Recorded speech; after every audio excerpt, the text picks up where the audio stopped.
Bismillahirrahmanirrahim. Assalamualaikum warahmatullahi wabarakatuh.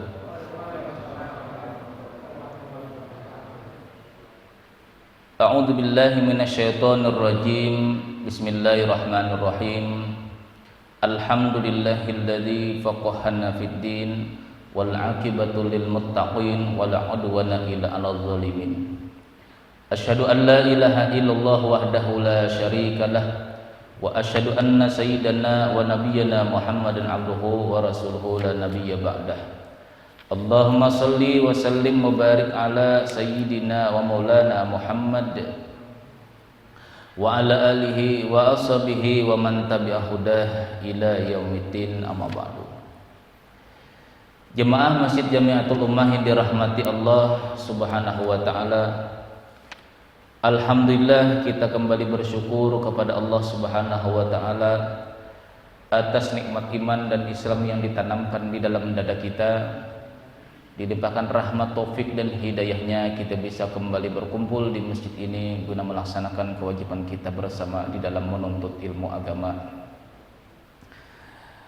Dan dengan sunnah Nabi SAW kita berniat, nawaitu an a'taqifa fi hadal masjid sunnatan lillahi ta'ala. Sengaja aku beriktikaf di masjid ini sunat atasku karena Allah. Salawat serta salam marilah kita baca dan sampaikan kepada junjungan kita Nabi besar Muhammad sallallahu alaihi wasallam beserta para keluarga, sahabat, zuriat dan fikut-mikut beliau hingga akhir nanti. Qala al-musannifu rahimahullahu taala wa nafa'ana bihi wa bi ulumihi ulukum bid darain, amin. Wa ammar rahimu, adapun nama Allah yang kedua yaitu Ar-Rahim di dalam Asmaul Husna yang artinya penyayang. Ar-Rahimu huwallazi bi rahmatihi an'ama bi daqaiqin ni'am ay furu'iha. Arti penyayang itu, sifat penyayang Allah Subhanahu wa taala itu adalah huwallazi bi rahmatihi. Dialah Allah yang dengan rahmatnya memberikan nikmat, bidaqaiqin ni'am, dengan nikmat-nikmat yang paling terkecil. Ai furu'iha, yaitu cabang daripada sifat rahmatnya Allah. Jadi kalau kita berbicara kemarin bahwasanya sifat Ar-Rahman itu rahmat Allah yang luas. Tidak peduli Allah itu kepada orang kafir, orang Islam, tetap dikasihi Allah Subhanahu wa taala, tapi belum tentu disayang. Nah, sehingga kata ulama-ulama arif billah, Ar-Rahman itu khusus untuk semua makhluk Allah taala di waktu dia dalam dunia, sedangkan Ar-Rahim itu khusus kepada makhluk-makhluk Allah taala yang dicintai Allah, orang yang akan mendapatkan surganya Allah. Jadi tidak tentu bahwasanya Ar-Rahman itu kepada orang beriman saja, tetapinya bisa pula kepada orang-orang kafir. Nah, Ar-Rahim ini Allah Subhanahu wa taala ini menceritakan di dalam Al-Qur'an sifat Ar-Rahman dengan Ar-Rahim. Apa bentuk wujudnya? Wa sawwarakum fa ahsana suwarakum. Allah yang menciptakan rupa bagi kalian dan dia pula membaguskan daripada rupa kalian. Sehingga kalau kita simpulkan, sifat Ar-Rahman itu adalah sifat rahmat Allah yang maha luas, yang besar-besar. Contoh, Allah menciptakan kita, itu sifat Ar-Rahman Allah. Kemudian Allah membaguskan rupa kita daripada muka-muka makhluk-makhluk yang lainnya, itu termasuk daripada sifat rahim Allah Subhanahu wa taala. Jadi batang tubuh kita ini daripada sifat rahman Allah, sedangkan rupa kita, kulit kita dibaguskan oleh Allah Subhanahu wa taala itu melalui sifat Ar-Rahimnya tadi. Karena itu cabang daripada kesempurnaan sifat rahmat Allah Subhanahu wa taala.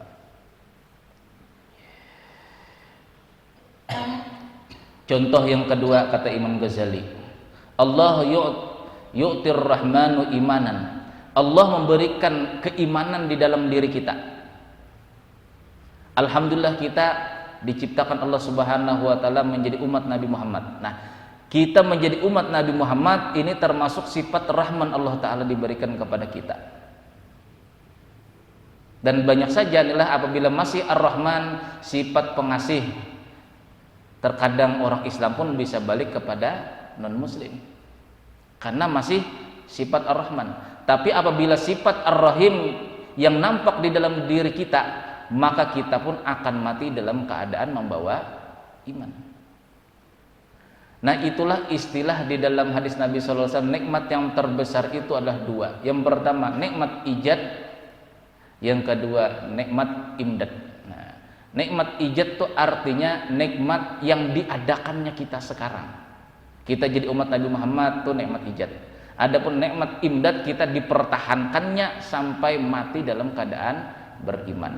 Itulah istilah Bismillahirrahmanirrahim.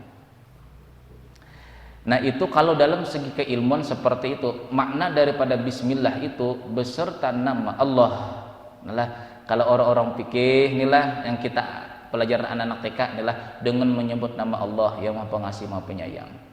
Tapi bisa tidak kita merasakan bukti sifat rahman Allah dengan sifat rahim Allah itu belum. Kalau kita tidak ubah maknanya lagi beserta sifat rahman Allah dan sifat rahim Allah, baru terasa. Kalau kita menyebut seseorang, berarti seseorang itu jauh. Pak Bun, kata saya, berarti jauh, bukan dekat dengan saya.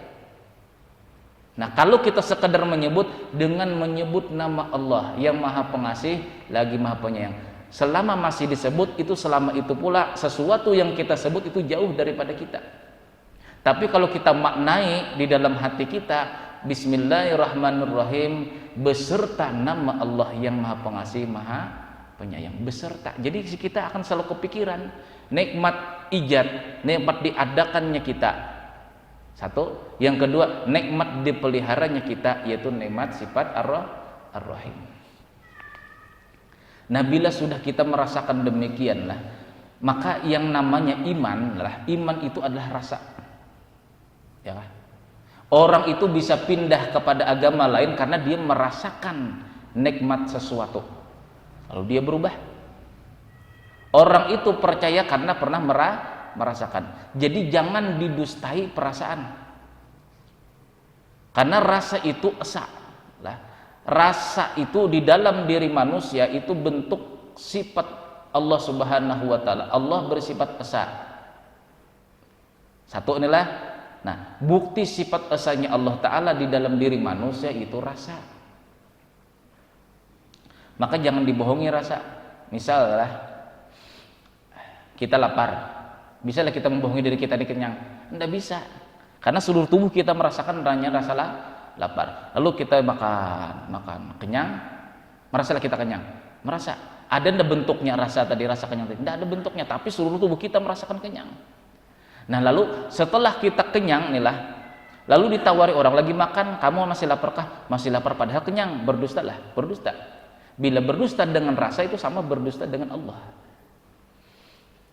Nah, makanya sehingga apabila ingin merasakan yang namanya rasa Allah Ta'ala yang memberikan sifat Rahman dan Rahim di tubuh kita, maka belajar jujurlah dengan yang namanya rasa. Belajar jujur dengan rasa dahulu. Kalau kita sering bohong dengan rasa, maka kita akan bohong terus. Nah, jadi iman itu adalah rasa. Rasa yang diberikan Allah Ta'ala kepada kita. Jadi kalau rasa itu adalah iman, berarti untuk percaya kita kepada yang namanya rasa Allah Ta'ala yang Maha Pengasih, rasa Allah Ta'ala yang Maha Penyayang, maka dirasakan bukan disebut. Bagaimana supaya ini kita bisa merasakan? Dengan banyak-banyak menerjemahkan bismillah itu adalah dengan beserta nama Allah. Jadi dengan adanya kita sering menyebut kita beserta, otomatis kita akan selalu teringat sifat Rahman Allah ini sifat Rahim Allah. Itulah sambungan daripada bismillah tadi, alhamdulillahirabbil alamin. Itulah pujian bagi Tuhan semesta sekalian alam. Jadi bila kita sudah merasakan inilah sifat Ar-Rahman, sifat Ar-Rahim di dalam dunia ini, itu sudah kita memuji Allah Subhanahu wa taala sebagai Tuhan sekalian alam. Karena di saat kita bisa merasakan sifat Ar-Rahman, Ar-Rahim, itu akan terpandang, akan terdengar lah, ini sifat Rahman Allah, ini sifat Rahim Allah. Itu sama kita memuji Allah Ta'ala dengan sebenar-benarnya. Karena banyak aja orang tuh mengatakan Alhamdulillah, Alhamdulillah, tapi tidak dirasakan memuji Allah. Yang dirasakannya apa? Aku bisa memuji Allah. Nah, ini yang salah. Merasa diri yang memuji, padahal tanpa ada bantuan Allah, kita pun tidak bisa memuji dirinya. Kan begitulah. Nah, jadi caranya bagaimana supaya merasakan sifat Rahman dan Rahim Allah, yaitu banyak-banyak membaca Bismillahirrahmanirrahim dengan diterjemahkan di hati beserta nama Allah yang Maha Pengasih, Maha Penyayang. Nah, lalu dengan demikian lalu timbul tafakur. Itulah kata Imam Ghazali, orang makrifat itu mudah.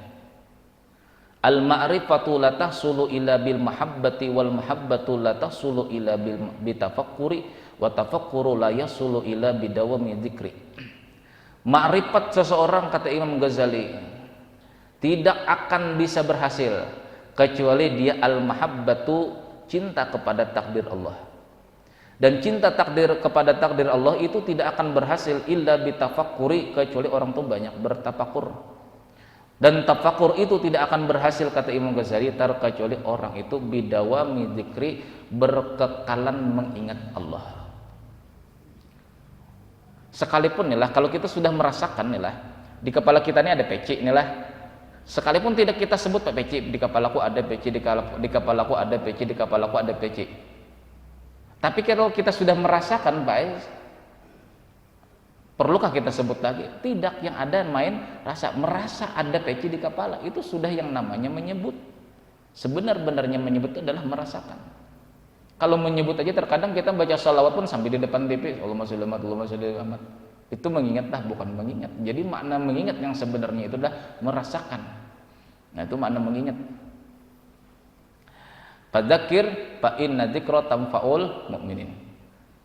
Ingat-ingat, karena bahwasanya mengingat itu akan memberikan manfaat kepada orang beriman. Jadi bila sudah kita inilah membaca amalan tadi bidawami dzikri, kata Imam Ghazali tadilah, mengekali mengingat, lalu timbul tafakur, berpikir. Oh, ternyata Allah Ta'ala memberikan sifat Rahmannya hari ini, sifat Ar-Rahimnya seperti ini. Bila sudah sedemikian lah, lalu timbul yang namanya mahabbah, cinta kepada takdir Allah. Inilah makna daripada rukun iman yang keenam. Takdir baik, takdir buruk datang daripada Allah. Jadi kalau semata-mata dari Allah, itu otomatis hati kita akan mencintai semua kejadian-kejadian di alam ini. Sempurnalah rukun iman yang 6, sempurna. Yang kita khawatirkan rukun Islam bisa, syahadat bisa, sholat bisa, puasa bisa, zakat bisa, haji sudah juga. Cuma rukun iman di bawahnya 5, bukan 6. Naudzubillah min dzalik. Rukun iman yang terakhir itu yang paling sulit. Maka bila kita belum belajar ilmu yang namanya ilmu tauhid, selama itu pula Pak, belum kita bisa menyempurnakan rukun iman yang ke-6.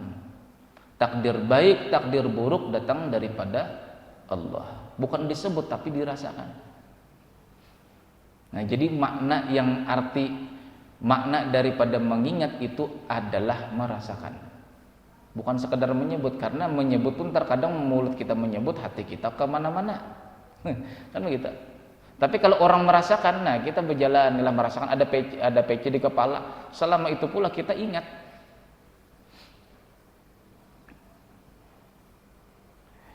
Jadi Allah yang memberikan iman kepada kita. Nah, ini sifat Ar-Rahman. Tapi sempurnanya iman sampai dibawa kepada mati, itu namanya sifat Ar-Rahim Allah Ta'ala.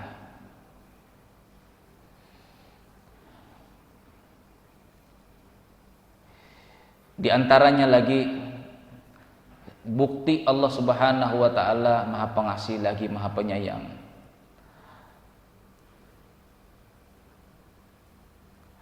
Ar-Rahimu huwalladzi rakhassa tanawulal muharramati 'indal ittirar. Allah Subhanahu wa taala membolehkan memakan makanan yang haram di saat seseorang itu lagi darurat. Hurrimat alaikumul maitatu waddamu walahmul khinziri wa ma uhilla li ghairillahi bihi wal munakhanatu wal maqudatu wal mutadiyatu wal matihatu wa ma akala subu ma zakaitu wa ma ala nusubi wa antastasimu bil azlam. Hurrimat alaikumul maitatu waddamu walahmul khinziri wa ma uhilla bi ghairillah famanitturra ghaira bagi wala adin fala isma alai. Diharamkan kepada kalian, kata Allah dalam surah Al-Maidah, al-maitatu bangkai, waddama darah, walahmal khinzir daging babi, wama uhilla digairillah, dan sesuatu dan binatang yang kamu sembelih tanpa dan sesuatu yang binatang yang disembelih tanpa menyebut nama Allah. Pamanit turra, adapun orang yang darurat, goyrobagin, tujuannya memakan yang haram tadi, goyrobagin, bukan tujuan untuk bersenang-senang, wala adin,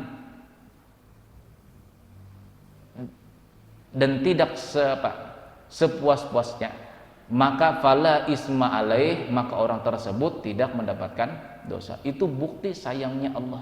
Coba misalnya, pokoknya kata Allah Ta'ala misalnya dalam hukum Islam adalah, pokoknya bila sudah haram, haram mutlak, biar sampai ke mati tidak boleh memakan. Nah itu namanya Ar-Rahman aja.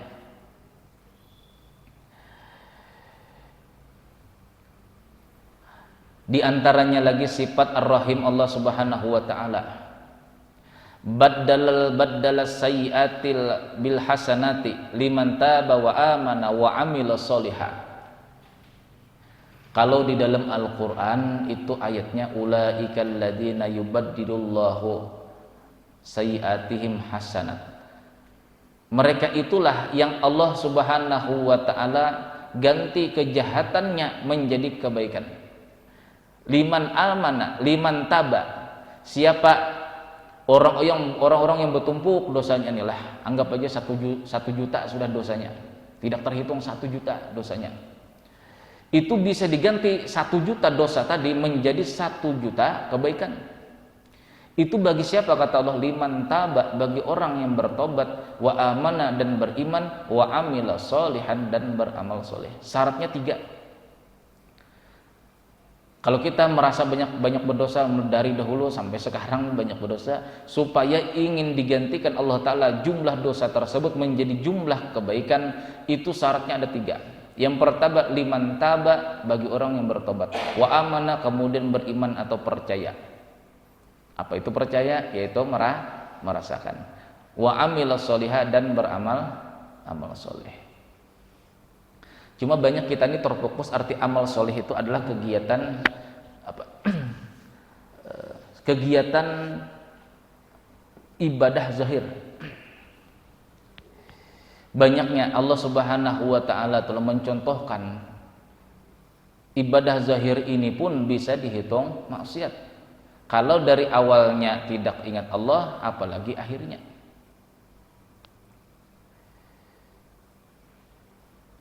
Jadi arti amal soleh adalah, kalau menurut segi bahasa, solaha, memperbaiki.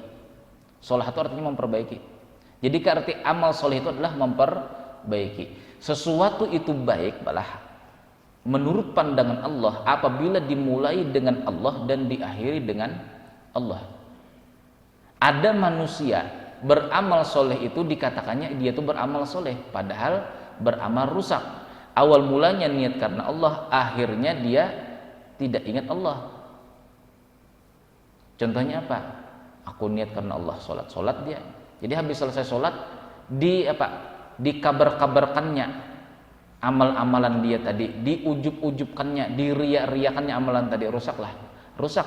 Padahal amalannya betul secara zahir, tapi rusak dengan sebab ada penyakit hati. Itu bukan dikatakan amal soleh.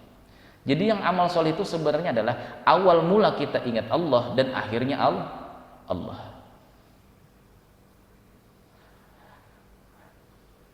Jadi contoh yang paling mudah inilah, yang paling mudah.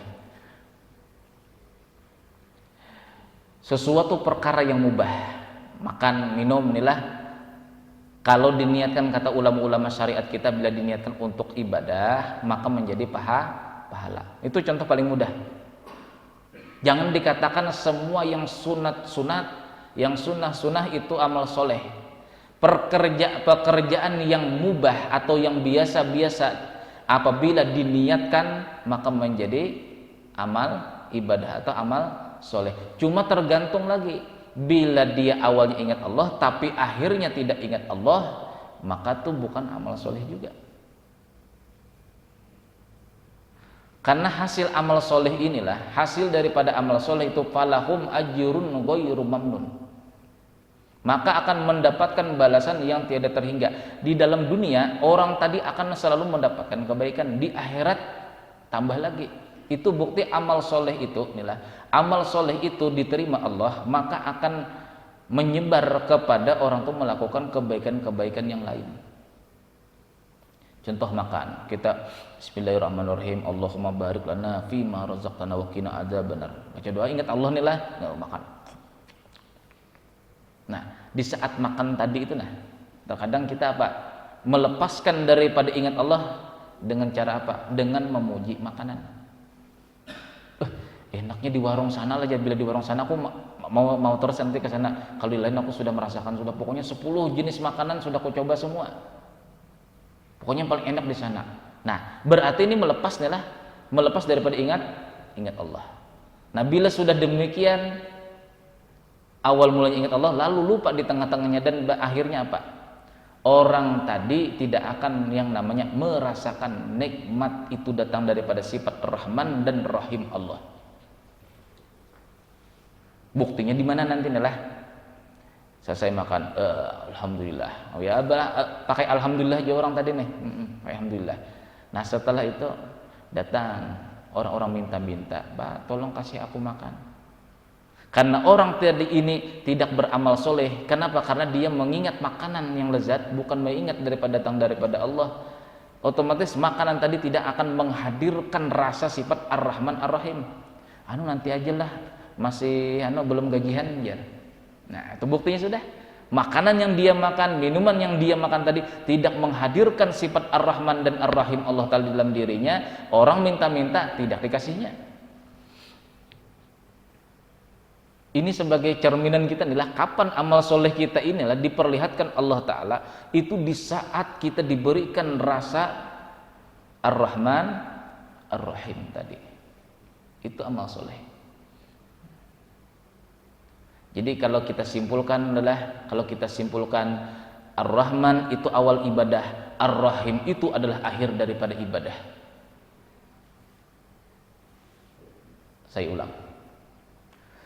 Apa itu amal soleh? Amal soleh itu adalah awalnya ingat Allah yang bersifat Ar-Rahman dan diakhiri dengan Allah yang bersifat Ar-Rahim. Itulah makna bismillah yang sebenarnya. Bisa enggak kita seperti itu? Ar-Rahman, bukti Ar-Rahman, Allah Ta'ala mengadakan makanan ini, aku bisa makan. Allah Ar-Rahman. Setelah selesai makan, kenyang kita, hilang rasa lapar kita, rasa duka cita kita kelaparan tadi dihilangkan Allah Ta'ala. Bila kita bisa memandang Allah yang menghilangkan lapar tadi, berarti Ar-Rahim. Sudah memuji Allah Ta'ala kita. Nah, itu memuji Allah Ta'ala pada sekalian alam.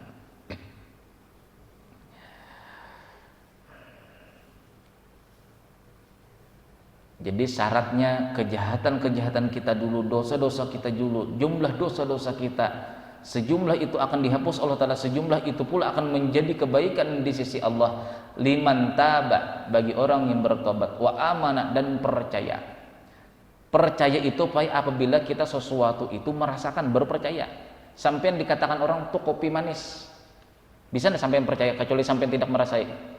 Siapa tahu ditambahinya garam, itu buktinya aja di bawah kopi itu masih ada bening-beningnya, itu tanda gula. Ternyata kita dibodohinya, wah percaya aja itu kopi manis, minum, ternyata kopi asin. Ya lah, misalnya kita percaya, tidak